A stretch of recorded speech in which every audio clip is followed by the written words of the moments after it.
The app's all working, and I'm always worried that when I do these things, I can't, what do you call it? It's never going to work. Alrighty. So, officially welcome to the podcast, Georgie. Thank you, David. Very good. Happy to be here. Good. We were talking on the phone yesterday, weren't we? And we were just talking about, we met a long time ago originally, back in the early stages of your career, I'd imagine. So, probably you said, I think 15, maybe 17 years ago. Were you working at Grain? Was it Grain Growers at that point? It was. It was Grain Growers Association, which today is known as Grain Growers Limited. And yes, I started there in 2007, David. So we have crossed paths for many years. Well, we have. And in that, I've watched your career go from highlight to highlight. And really, it's been quite a stellar rise for you. But now you are a partner. Well, congratulations, as of last year, I think, at KPMG. Thank you. Right? Yes, January last year. Yeah.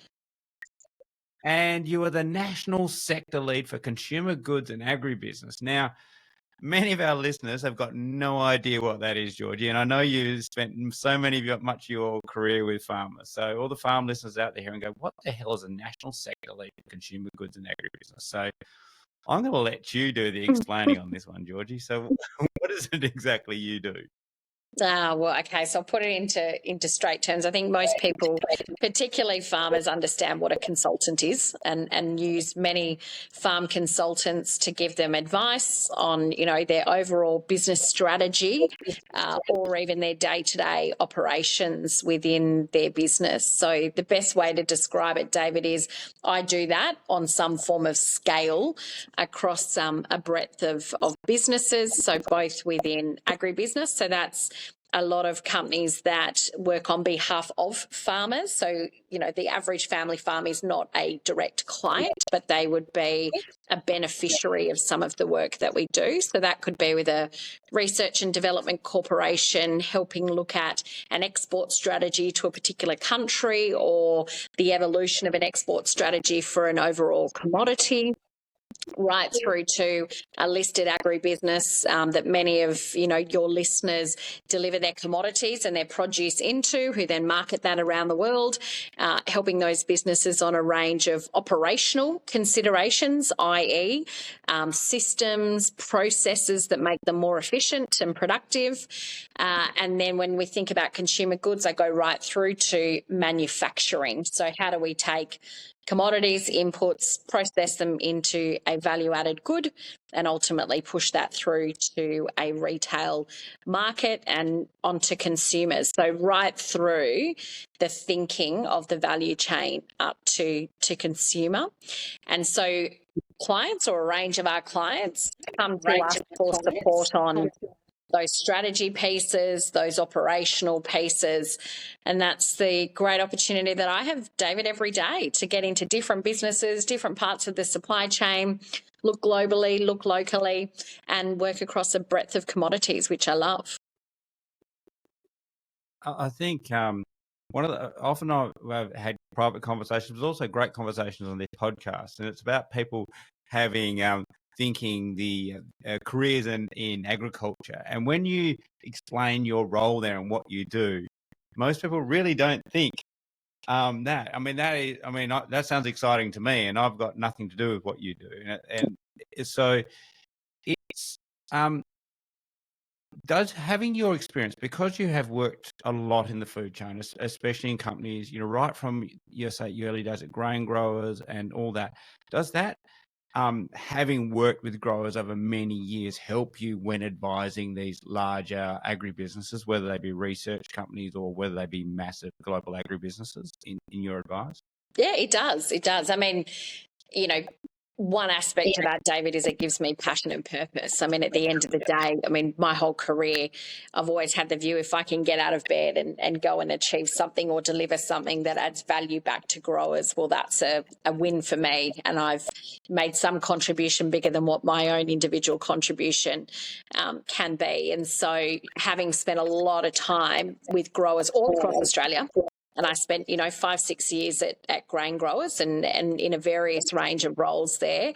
Also through that, having a lot of interaction with government. So I spent a lot of time in Canberra with state governments, understanding the policy landscape. We deregulated the wheat market, as we all recall, during that time. There was a lot of change in terms of our broader grains industry. So appreciating how government make decisions, how we interact with that policy environment, working with, major storage and handling and our trading companies as we thought through different ways to, what were the fields of play and the rules of play around how we marketed, our grain in particular overseas, and therefore, how growers actually took more control and participation in that marketing of their own grain also. So that experience of understanding what drives farmers, what's their motivators, where do they want to extract value and engage further in that supply chain, definitely helps me in my conversations right through the value chain. I mean, there's a lot of people that sit, closer to that consumer end that have never stepped foot on a farm or even through their value chain. And there's a lot of growers or industry organisations that don't understand the full appreciation of how we actually get food from harvesting or whatever it might be from a production end into a product that a consumer actually consumes. There's a lot of people that support and deliver that product to an end customer. And I think I definitely can take both ends and all ends through the spectrum of the supply chain to bring different insight, perspective, challenge, but also some empathy around what are the different drivers and motivators for different people across the value chain. Yeah, definitely. I think one of the great examples I ever had of that was when many, many years ago when I was at university, which is probably 3 decades ago now. But I remember at the time I was, this is in the wheat market. We're talking about a lot of the normal stuff. You talk about farmers trading or, futures, puts and options, all those derivatives. But those derivatives, the liquidity of those derivatives is largely determined by these massive traders who've probably never been outside their apartment or their city in their whole life, never come across a wheat plant unless it's in sourdough. But that volume of trade that those derivatives traders have, like say the Chicago Board of Trade or whatever, give farmers all around the world the liquidity to trade their wheat on a day-to-day basis. So it's they're part of the agri-food chain, but they've never probably ever had dirt under their fingernails or met a farmer in their lives. So it's interesting, isn't it? I mean, they're in the game of trading margins, irrespective if I'm trading a margin or making a margin on, grain of some sort, or whether I'm doing that on another commodity or mineral or the mining sector. At the end of the day, that's how we move product through. We trade a margin. There's multiple actors across that supply chain, and how they, or do they, as you say, consider the farmer, the production, where it came from, what country it even came from, sometimes right through to, who are they selling on to and where does it ultimately end up. There's a great disconnect sometimes across that market. But then on the other hand, when we think about some of our supply chains in Australia and some of our export supply chains, we've got a very active sector given our export reliance and focus across the country. And so I do think that makes us as an industry more aware of and more considerate of global consumer demands and global supply chains and those impacts that flow through to our local market that can impact domestic market, domestic demand, prices, but also impact where or how we might consider future planning around, crops, rotations, commodity mix, as we start to think through where as a country do we go and capture some of that future market opportunity. Do you see that in the companies that when dealing with Australian agri-food, do you feel that because, like you said, we're so trade exposed in a way because we're a very export focused country, that makes us naturally more attuned to global agri-food chains and the world of agribusiness outside our farms and local businesses than say you might be, say, in the US or Europe or somewhere like that? Yeah, look, I think when I look at food manufacturers or, those that I guess play more into direct consumer or market engagement, I mean, every company has a global mindset and a focus on global market opportunities. I mean, we're sort of tale of two stories. We've got a lot of multinationals that are headquartered in North America or headquartered in Europe that have a footprint in Australia, and many of us can name those brands. But then we've also got some phenomenal Australian stories that are exporting to the world and have grown the regional footprint and diversification of their operations abroad. And that's, again, how do we manage risks? How do we reduce the inability to supply product into those markets? How do we also start to diversify the types of products we might put into those markets? So I think any company or every company I talk to has a lens on that global dynamic, even the reliance. I mean, gosh, David, we only have to refer back to COVID and, the lack of containers we had coming into Australia that were bringing in, raw material and inputs we needed to manufacture, the lead times on that. And then, converse to that, the cost of freight and the inability to access freight to get some of our products out. I think we're naturally very attuned to that global environment.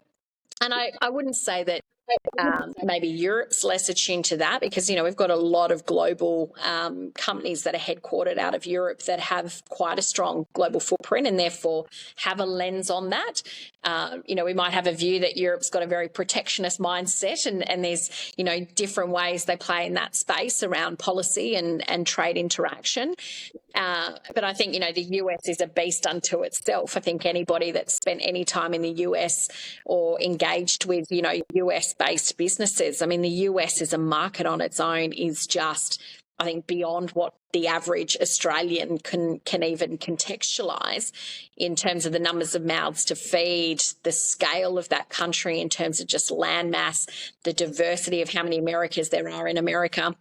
And they remind you of that, as we know. And so I think it's interesting. I just spent some time actually in the US in January with a range of agribusiness leaders. And, I was amazed with the Europeans there, the Australians that were there, the North Americans that were there. I think, we might see more of an insular or not as global mindset with some of those businesses. But, I think that the mindset of Europeans, Australians, South Americans across the board is very global.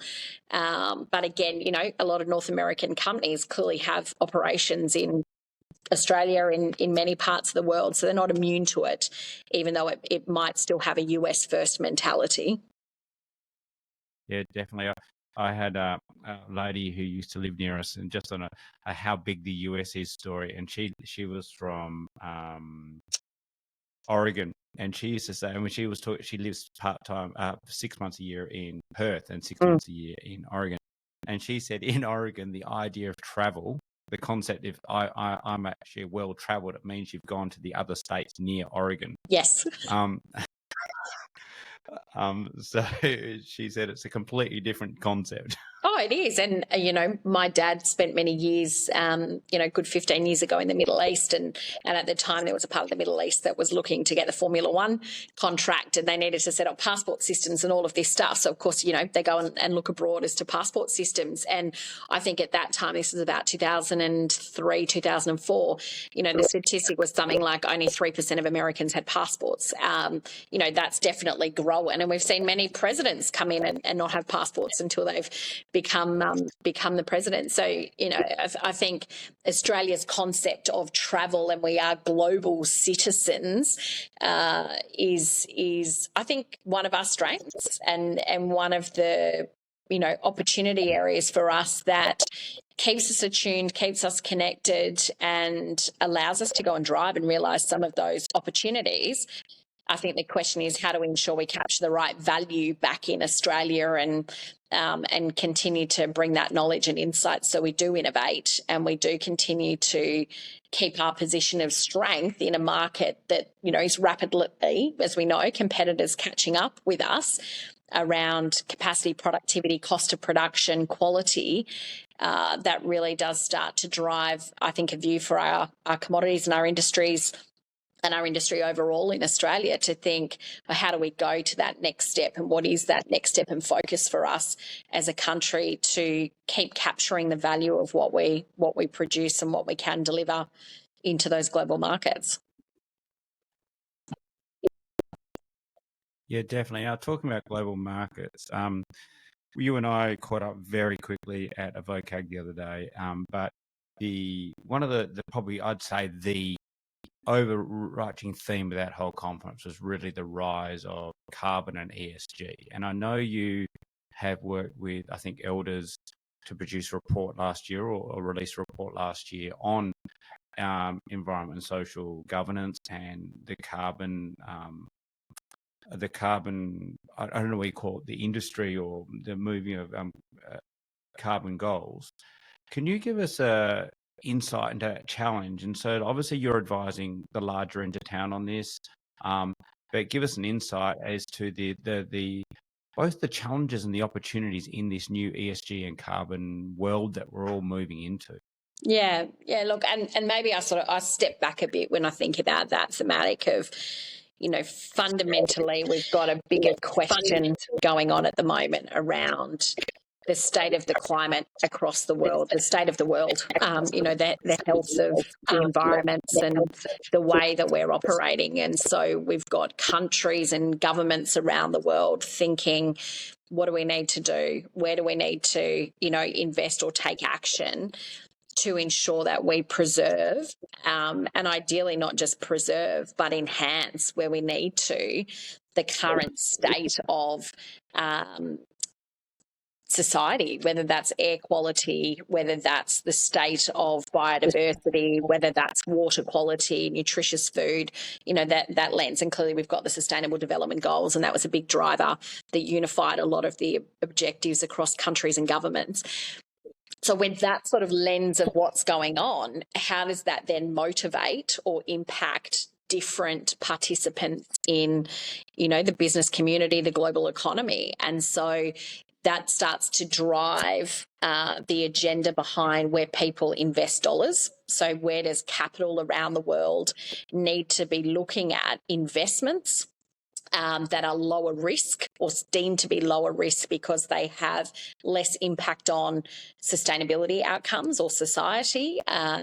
Where do we then start to think about the state of our industries, and this is not just for agriculture, clearly. We think about supply chains, whether it be in, shipping cars by boats around the world, whether it be, manufacturing microchips that are needed for every phone in one country and exporting them around the world, or whether that be around moving the vast amount of commodities we ship out of Australia or we put on planes out of Australia and sending that, around the world. And so is there a more efficient way that has less of a footprint impact or leaves less of a footprint on the world, on the environment and on society as a result of that? So all of these factors, we've got a generational and society shift around people wanting to or are more aware of environment degradation, the rise of extreme weather events. We're seeing floods in one country, droughts in another, bushfires in another country. We're seeing famines, feast, wars.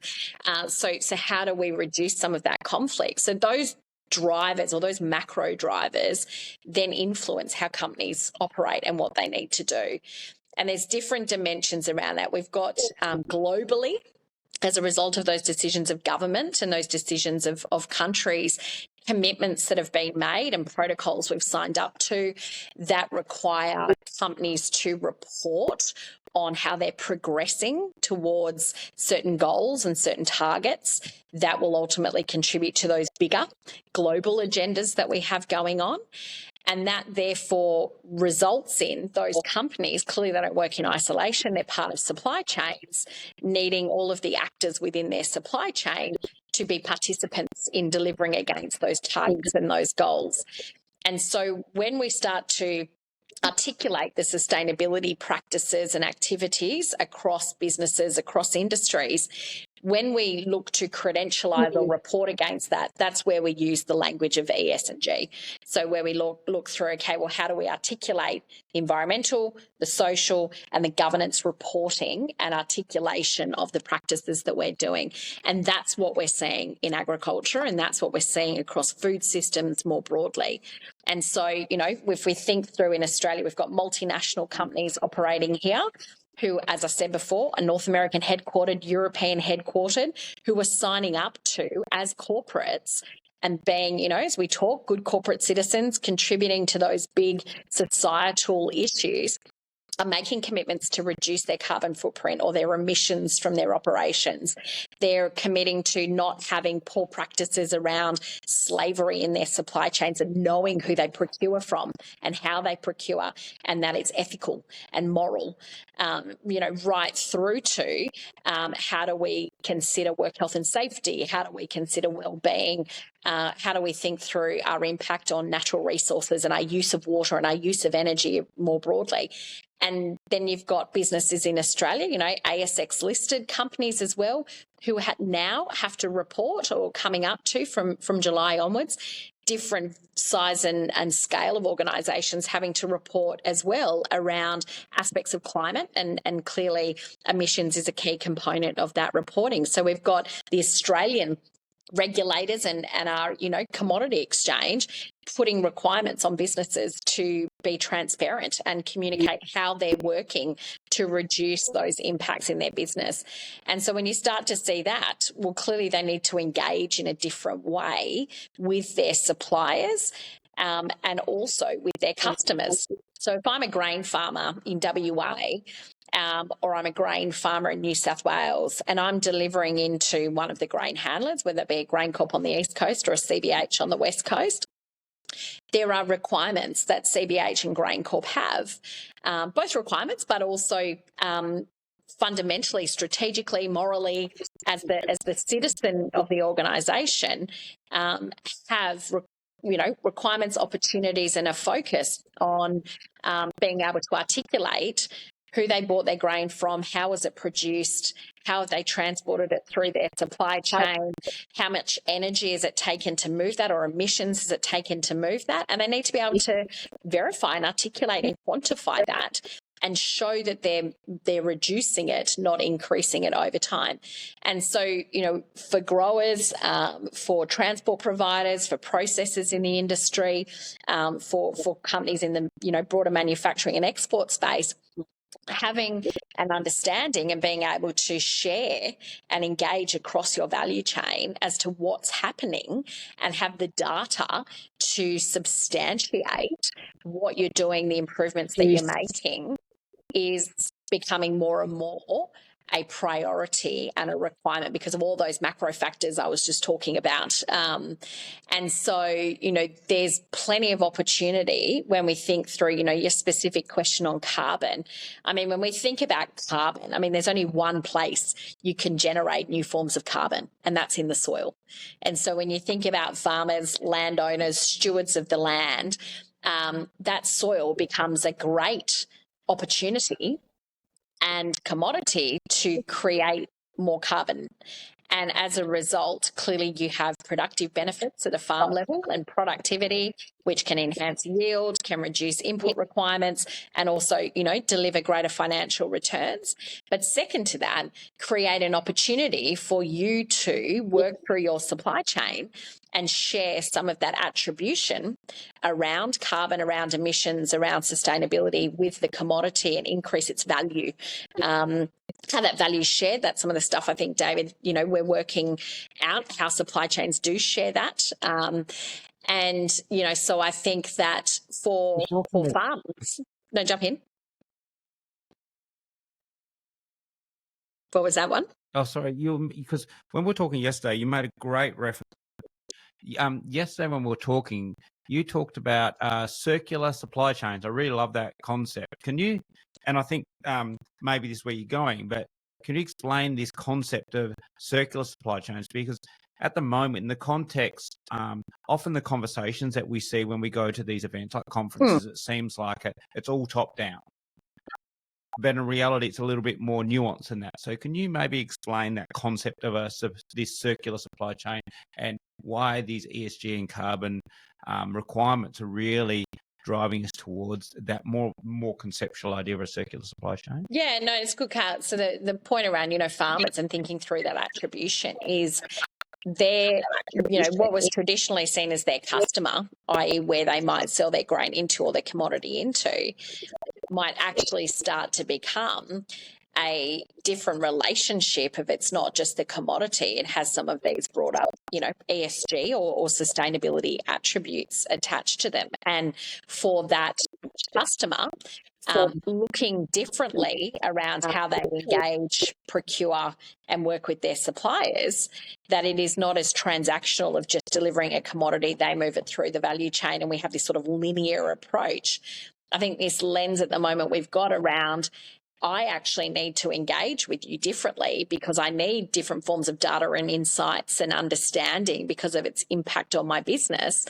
And so I think growers, I think all parts of the value chain are evolving and need to evolve the conversations that they're having, because that, the circular concept that I refer to is, the customer becomes the supplier becomes the customer. And so it's a different conversation and level of engagement, because we're not just moving commodities through a value chain anymore. We're looking at the various forms of value that need to come with that commodity and the attributes that need to be articulated.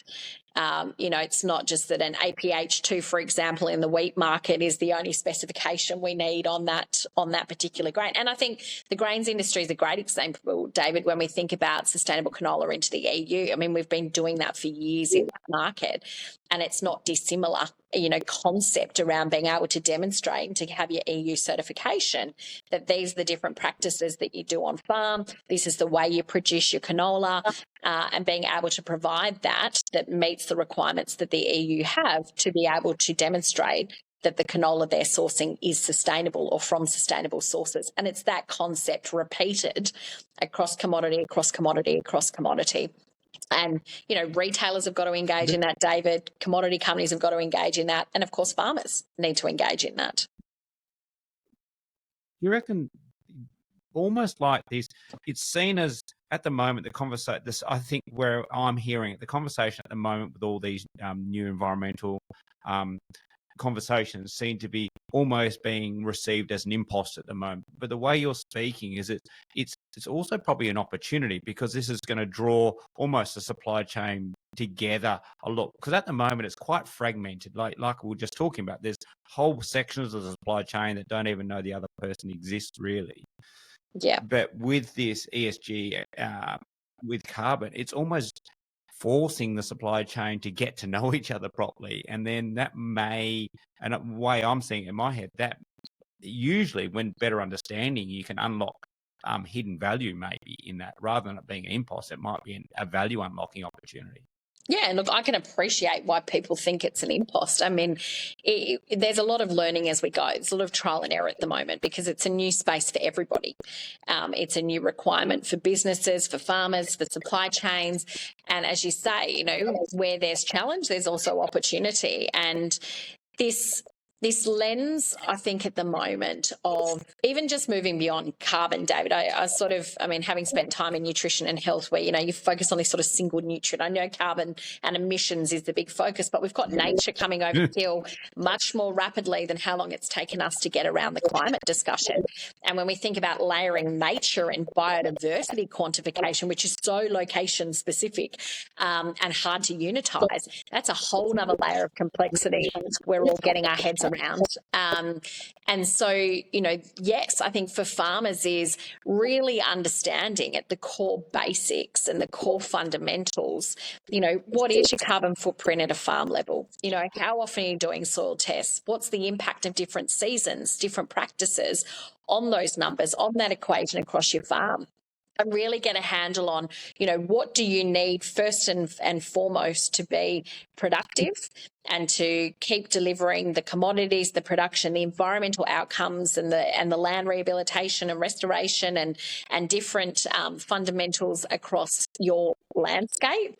And then what is your surplus over time, or how is that contributing to the commodities, or sitting separate to that might create environmental market opportunity? I think we've seen some farmers run headstrong into the carbon market, and maybe a lot that have, had a little bit of gun shy or impact off the back of that. But I think this question now around, how do we make sure that farmers have a greater appreciation and data and validation to really work out what is that opportunity for them, and where can they maximise, the best outcome for them as a business and the industries that they're in and the supply chains that they're in, so that they're in a much more forward position to have different conversations with their supply chain.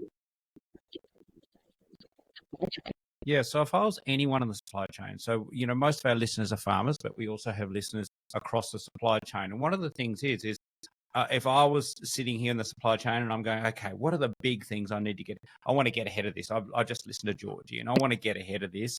And usually you're saying you consult to these very large agribusinesses who are really having to, because they're publicly exposed in some ways, they have to really get their head around it a lot quicker than everybody else. So what are the big ticket items? If I was either from a grain grower to a sheep farmer to a middle processor, what are the big issues that I really need to start investing in intellectually a little bit to get my head around at the moment, do you think? Oh, yeah, it's a good question, David. I think there's a few sort of fundamentals. I think that my comment before around understanding your numbers and really being able to have a clear view on what are the different inputs, practices, how many vehicles do I run on my property, how many petrol storage areas or, diesel storage areas might I have, how am I managing and looking at, fertilizer input efficiency, water use efficiency, like just some of those fundamental productivity factors, David, and understanding what's the source or input as it relates to some of that emissions profile.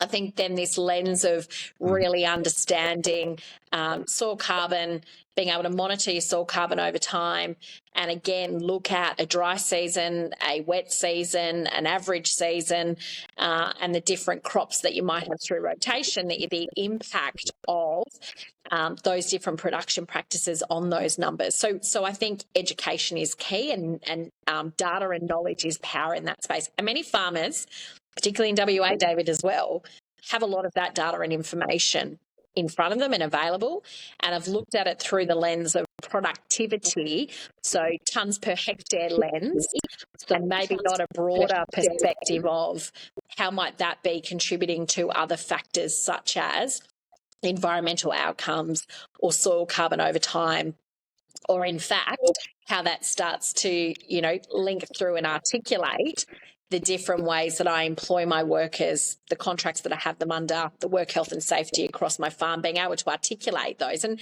we're lucky in Australia, we've got phenomenal regulations that, already have us operating at the standards expected around aspects related to social. So those sort of pieces, and having a different conversation when you look at that data than just that traditional lens of tonnes per hectare, looking at, productivity per hectare, being able to look at what were all the inputs and the footprint of those inputs that contributed to that output. And that's the different lens and intellectual thinking that we need to have about those different practices. And so how might that change fertiliser application over time? How might it change the type of product that I buy?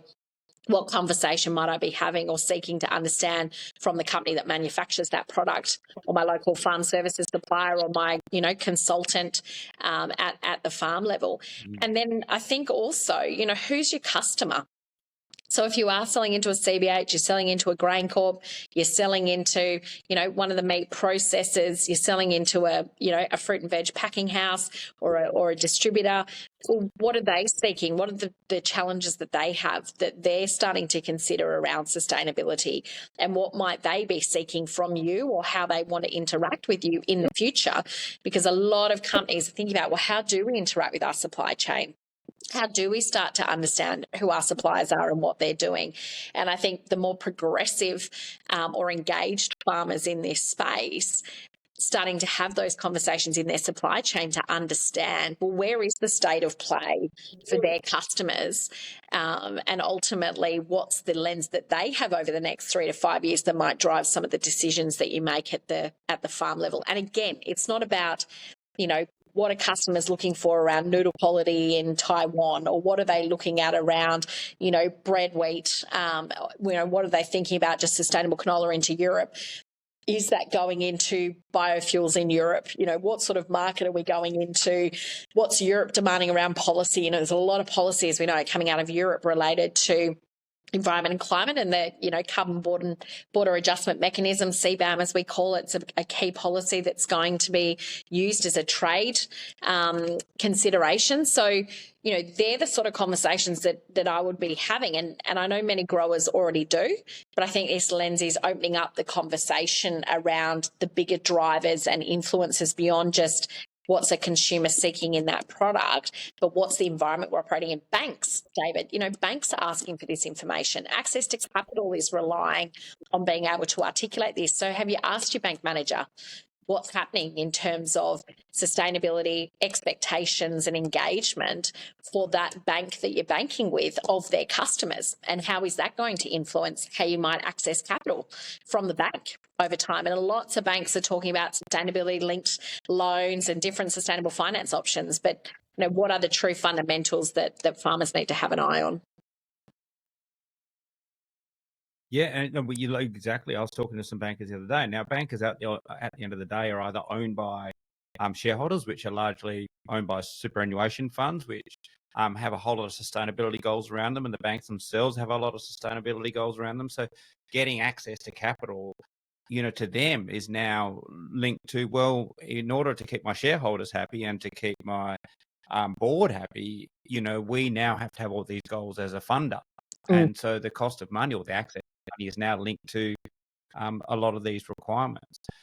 Just on a separate note, you're talking about the broader term. We get fixated on carbon, but it's a bit broader than that. I was just on the webpage of a large red meat agribusiness the other day, and right on their homepage are two things. There's obviously the ESG stuff, mainly carbon, but also in animal welfare. So instead of hiding behind this or doing stuff, this is like right on their homepage. Like, this is what we're doing with animal welfare. This is what we're doing with our carbon footprint.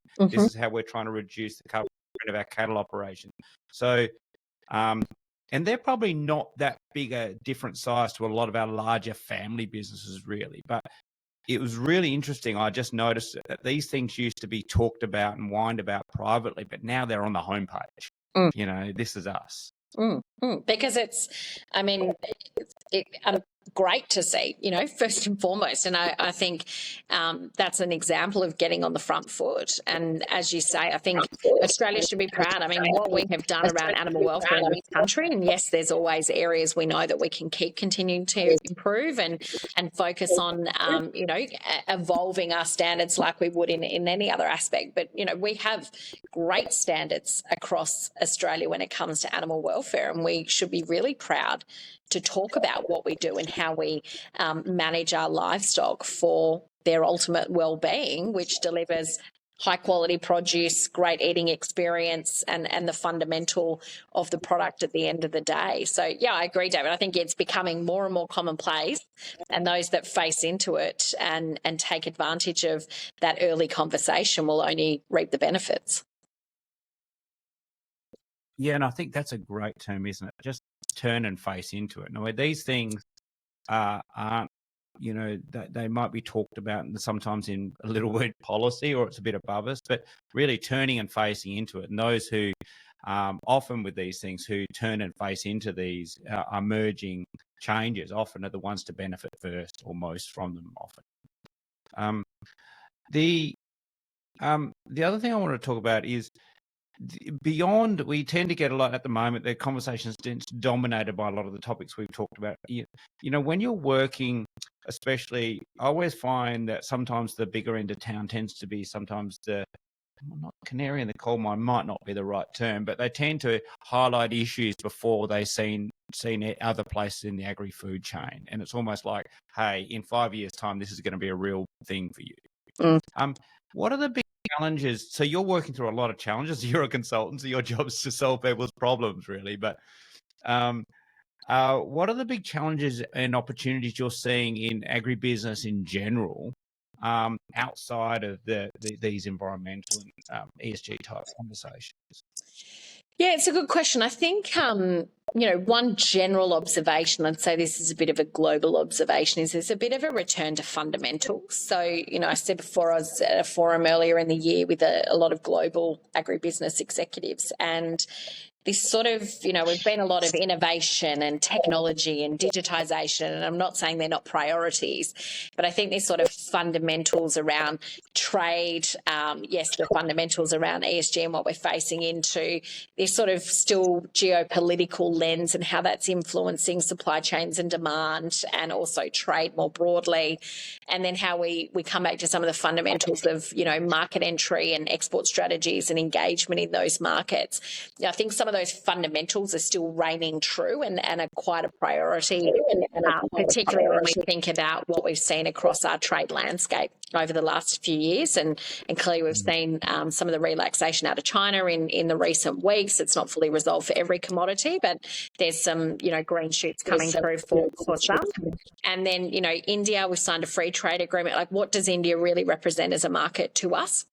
And we're looking at that for a lot of commodities at the moment. But then also this lens of technology. I think, we've got to layer it with the fact that we're in a high-cost environment. So inflation, cost of doing business, margin pressure coming through supply chains, consumer confidence and spending. And then again, how do we think through, when the markets are good, you don't invest in some of those fundamentals like systems and processes and things that make businesses efficient. So we've got a lot of companies just coming back to that fundamental of efficient. How do we drive more automation, adoption of technology? Clearly AI is, and I wouldn't say it's the flavour of the month. I'd say it's, coming at us faster maybe than we've even thought about the ESG agenda. And so what is the ability for us to transform? So I think I was even having a conversation yesterday with some farmers from New Zealand, this fact that it's not just about adding another technology into the mix, it's how you completely change the way you've been doing things as a result of having a technology like AI accessible or embedded in your business. So a lot of companies are thinking through, well, how do we adopt that, embed that into our business, leverage it to make us more efficient, to make us better at accessing insights and data in our business to make better informed decisions and work out where those pockets of value actually sit, or where those pockets of inefficiency sit that we need to remove. How do I think through this sort of workforce? And I think our sector's faced a lot of workforce challenges. How do we move people out of lower value into higher value roles? And I know we've talked about that time and time again across different industries in the Australian economy, but I think this lens around just the demand for data architects and people in data analytics and, that career and pathway and focus is huge now. So I think this lens around AI, true adoption of technology, how you can drive a more personalised experience and engagement with your customers and understand them more. But I think that true fundamental and get back to basics and get the basics right, but leveraging, new and emerging technologies to do that more efficiently and to rethink the way that we do operate. And then again, I think a lot of people are looking at markets, global trade flows, and just reflecting on where is the most efficient and engaged way to, put our product into the market, and which are the markets that we should be really focusing on, given the different demands and trade opportunities that we have in those markets. So I don't know that there's anything groundbreaking in that, David. But I think there's a lens for everybody around, how efficient are we? Really what are the costs in our business and how are we dealing with them, and how are we looking differently at some of those emerging tech. Supply chain, it's interesting. Mm. Sorry, Georgie. I was just saying every end of the supply chain is interesting. I just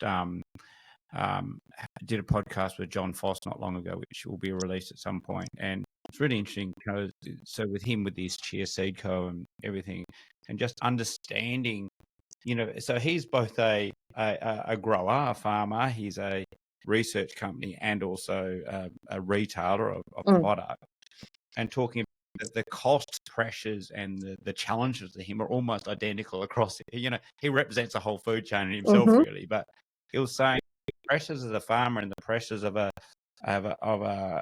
vegan food retailer and a researcher, etc., are almost identical. The pressures are across the food chain, especially on cost. Oh, totally. And, you know, in food, out of food, it's across the board. And I think, you know, the chair company and, you know, the broader business under John Foss, I mean, that story is phenomenal. But, you know, your comment before even around global expansion and looking at Australian businesses that have gone offshore and grown, I mean, their entry into the US, and that's a whole nother world to enter the US retail market versus, you know, playing with the, you know, we think the Australian retail market's got certain dynamics. I mean, putting that into the US global retail market, where in some, you know, states you can have a single retailer that doesn't operate in any of the other states in the US. I mean, the markets are so, you know, they're not homogenous by any means. So yeah, there's cost pressure, but I think out of that is, you know, coming back to the core fundamentals of what is the value then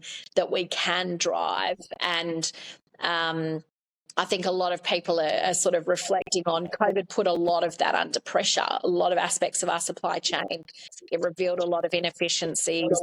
It put a lot of pressure at different parts of our supply chain, whether, you know, there was over demand in particular, you know, supply chains. We saw that with toilet paper, we saw it with tin spaghetti, we saw it with pasta, you know, it was a raft of products. And then this sort of other end around this pressure of global footprint, global move of products, this drive to be, you know, less of a footprint in how we move products and produce products. And they sort of seem at odds to each other as well. So we've got to make sure that, again, the fundamentals of productivity and efficiency and fundamental profitability are there. And I think that exists for a farmer, it exists for a retailer, it exists for a food manufacturer, it exists for a, you know, a university as well. But where do you find the value in that if you, you know, can drive some of that efficiency? And what does some of this newer technology, some of these newer market trends around ESG, some of these newer free trade opportunities, what does that truly mean when you package it up in terms of new market and new market opportunities for the industry? I love how tough times always drive us to do the things that we probably should have done anyway. And I love how it makes us focus on, you know, we can do this better. We can look for more efficiencies. Yes, we've got a bit too much fat in the system. You know, I love how, whether that be for us personally or for our companies or for our countries, tough times in many ways tend to be good for us in a lot of ways in the long run.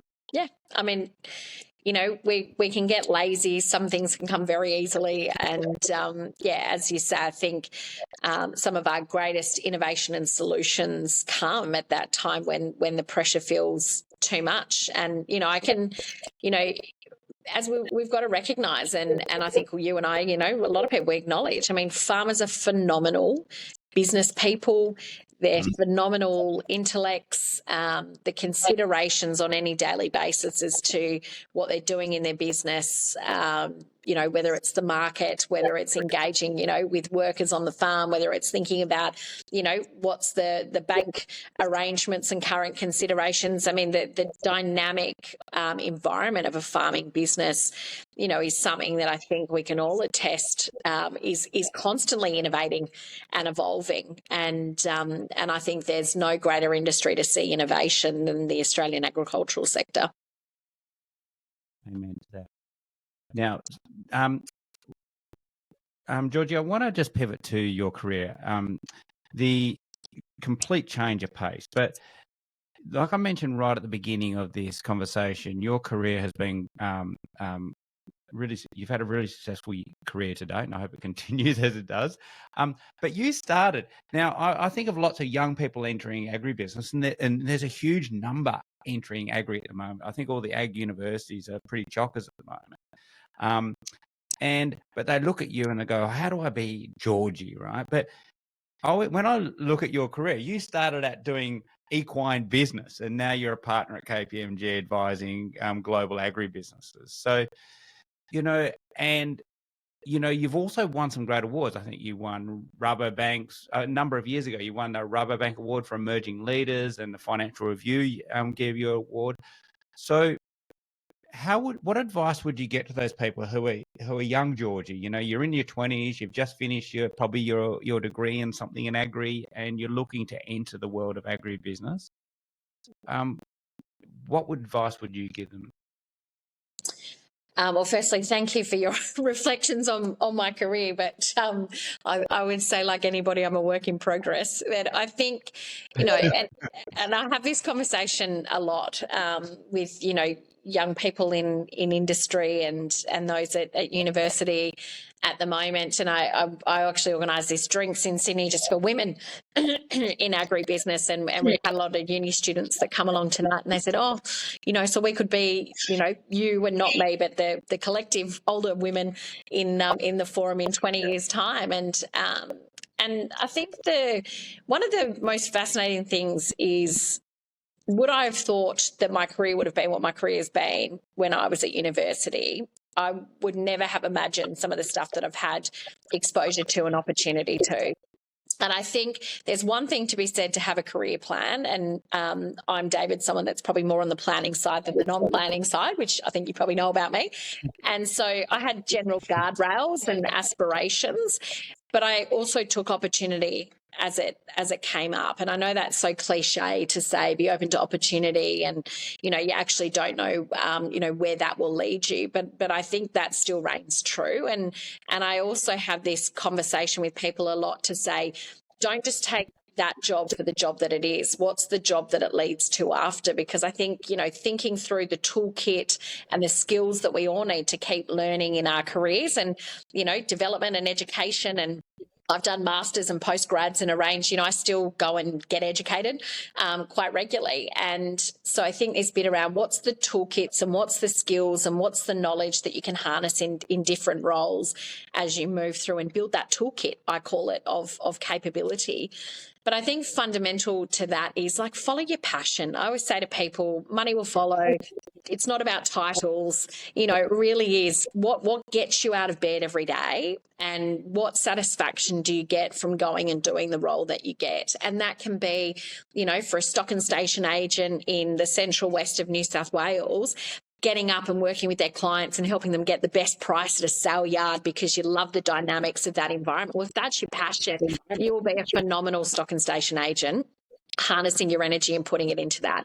If you're a young university student that loves pastures and being in paddocks and being able to look at, how you might tweak something in a production system to see the impact on yield, well, go and be a passionate agronomist and farm advisor.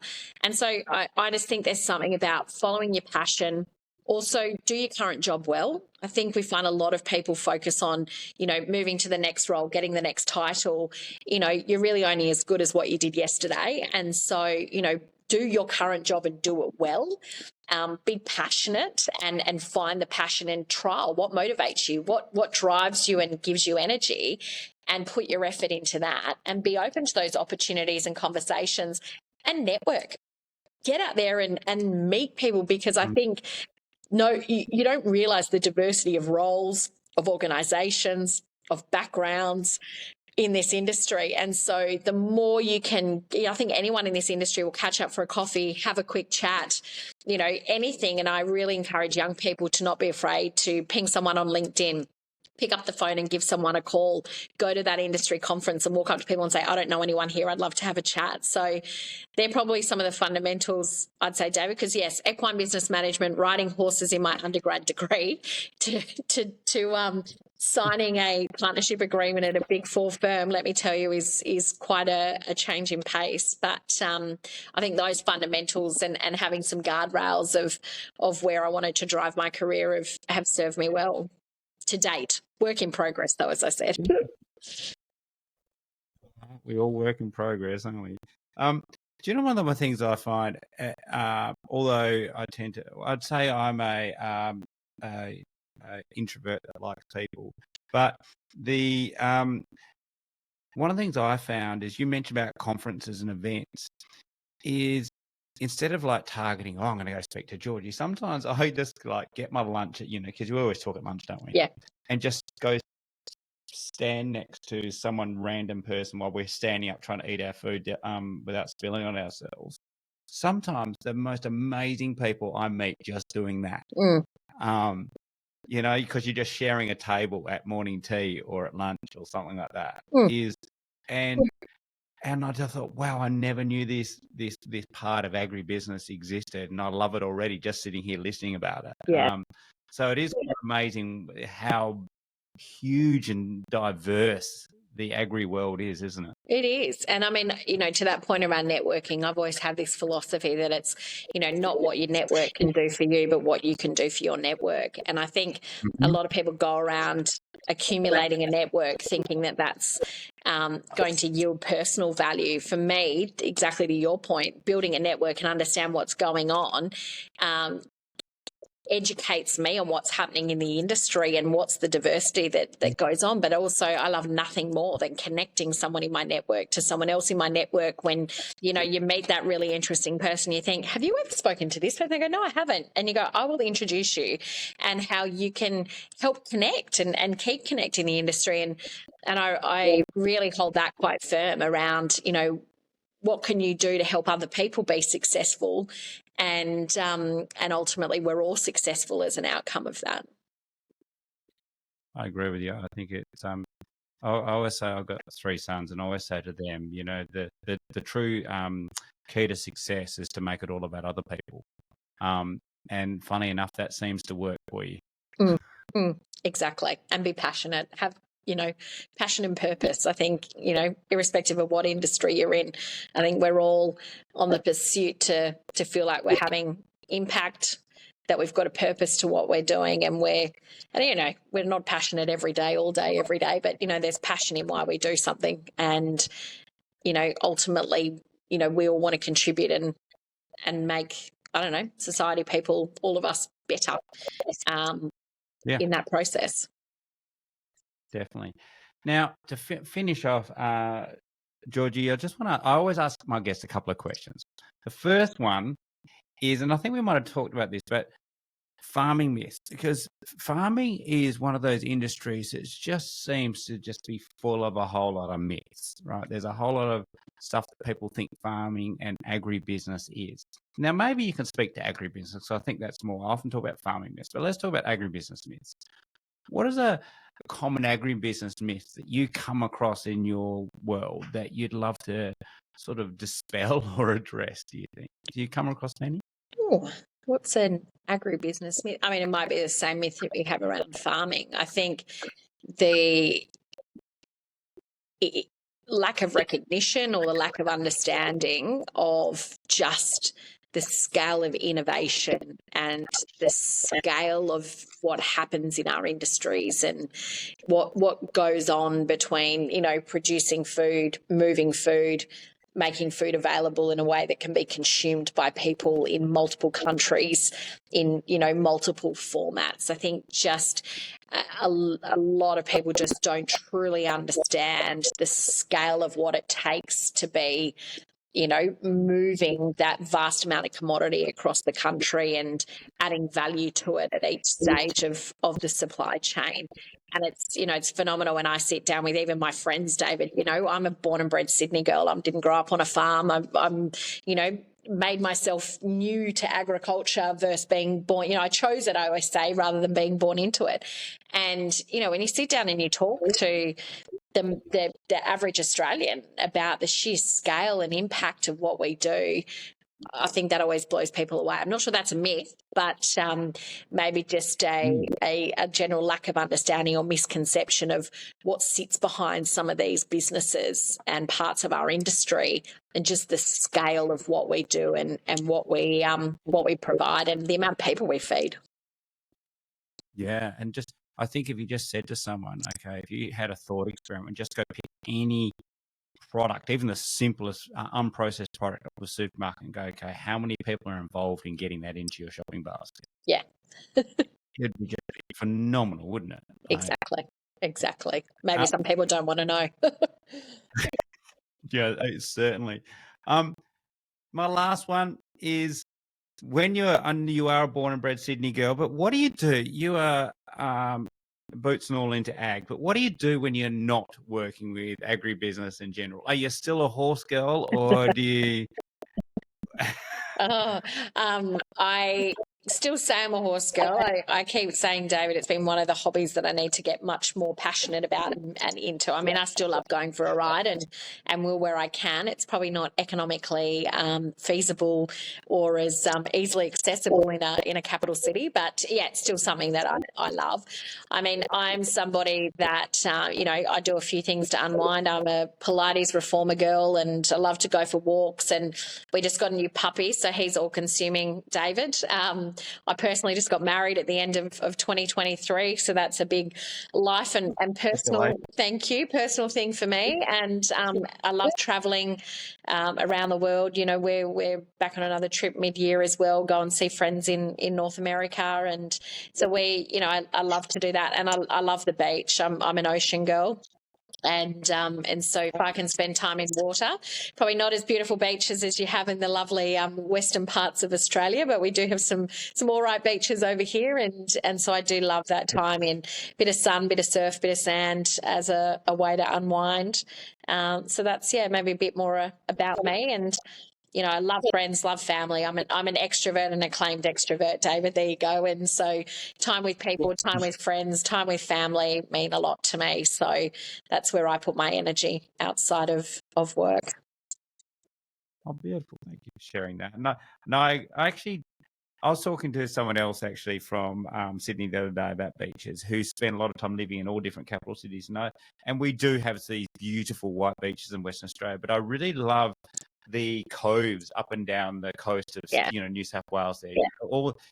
If you go back in my running days, I used to, when I was working, go for work for Sydney, I used to run up the beach there, and you go over the hill and there's another little beautiful cove, and then you run over the hill, there's another beautiful cove, and they have their own really special appeal, don't they? Yeah, they do. I mean, we're spoilt. I mean, I love nothing better than being on an A380, with the kangaroo on the tail and flying back into Sydney and seeing Sydney Harbour. I mean, there's nothing for me that is more home than looking at our harbour in its full glory on a beautiful day. And I think we're in a very special part of the world. And I think Australia is a very special part of the world. How fortunate are we to have been born into the families, the country that we've been born into, and I never take that for granted at all. So we'll claim those cove beaches on the harbour. We don't complain too much, but I do love to try a new beach and location if I get somewhere anywhere in Australia or the world.